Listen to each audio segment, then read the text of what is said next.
Hi guys, Shelly here again. So Shelly Quilts, we're back with the 10D one more time. So this is the edge stitch foot.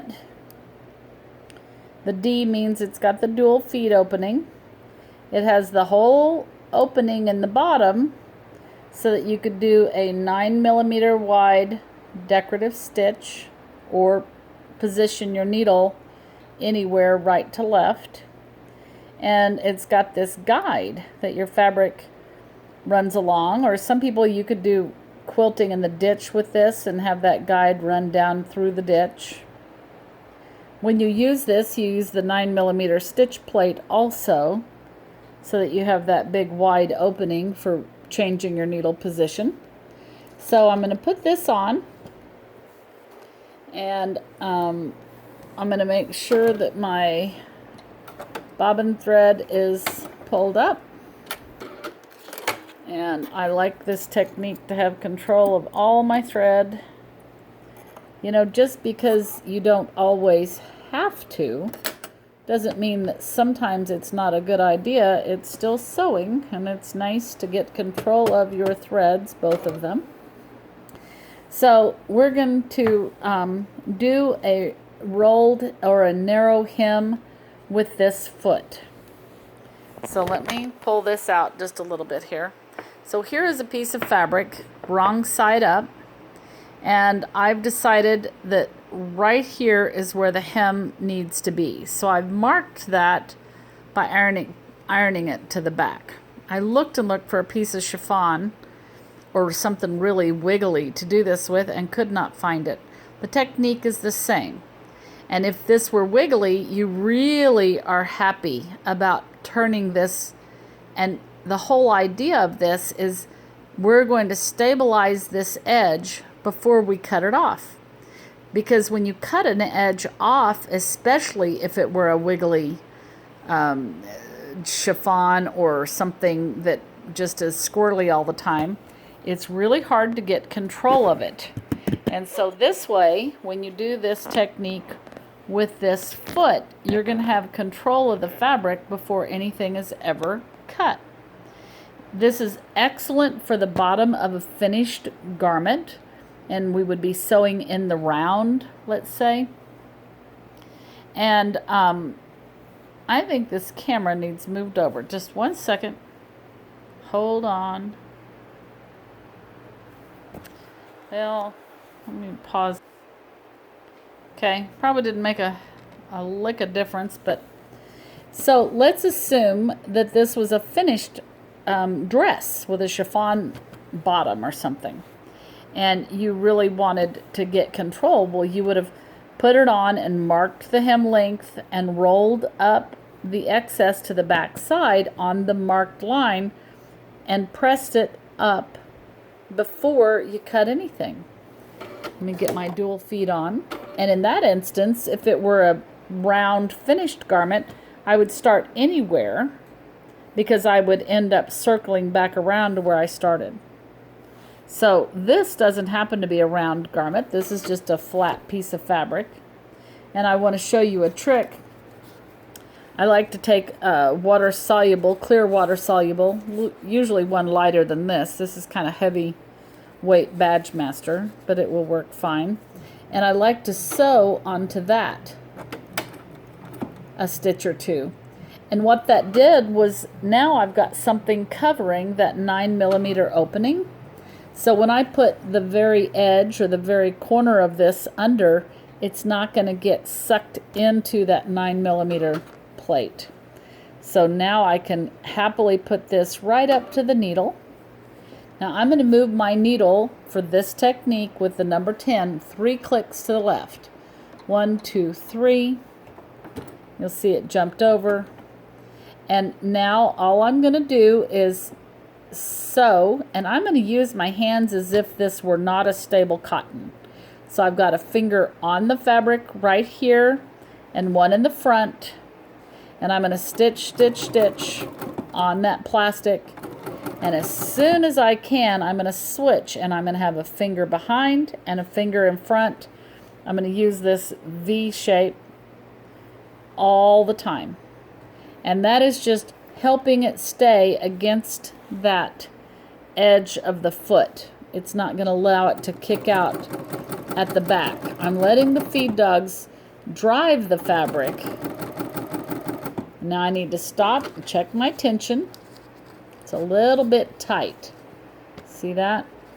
Can you see that? Let's see here. So I'm going to lower my tension a whole point. And we'll stitch a little bit more.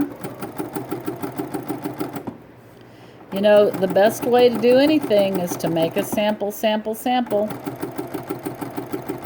let's check and see, is that tension better? It's better, not perfect. I think I'll lower it some more. I'm clear down to 1.25 now, and I'm not worried about that a bit.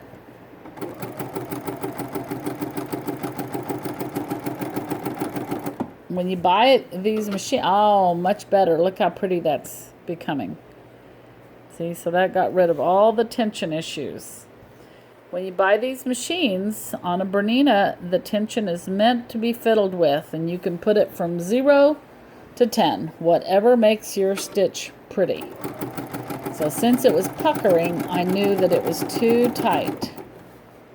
So if this were a chiffon, by holding it front and back like this, I would just really be controlling that it was staying straight and not kicking itself out at the needle. So here we go, we're at the very end. And I'll raise my needle, raise my foot. I'm going to come up here and tear the badge master off. And this tension is not gruesome enough that I'm going to be concerned for this demonstration, but you would have already set your tension perfectly on a sample before you move into your garment. Okay, so there is my tension, and in fact I was able to run that out to the end. So now the next step is to cut this off. So I've got this narrow little seam where I've totally controlled. And now for the first time, we're cutting it off. So here we go. Cut, cut, cut. And I go slow, slow, slow on those tricky fabrics. I don't need to go as slow on this. And I'm only going to cut and do this about halfway because of time. But see how I've cut really close to that stitching. Okay. So now we'll come back around and we're going to do it again. Only this time I'm going to move the needle one more click to the left. So now it's 4 to the left. I will put the badge master back underneath so that I can start at the edge. If you were sewing in the round, you would not need this on a finished garment. And all I'm going to do now is turn this over. Well, here was my stitching and now my cut. Now I'm going to turn it over. I think I'll get rid of these original tails. They're not going to do us any good. Ah, you know what? I can use those to hold it. Look at that. I think I'll leave those on. That's always nice to have a little handle, isn't it? So I can use those as a handle and feed it in. Ta-da!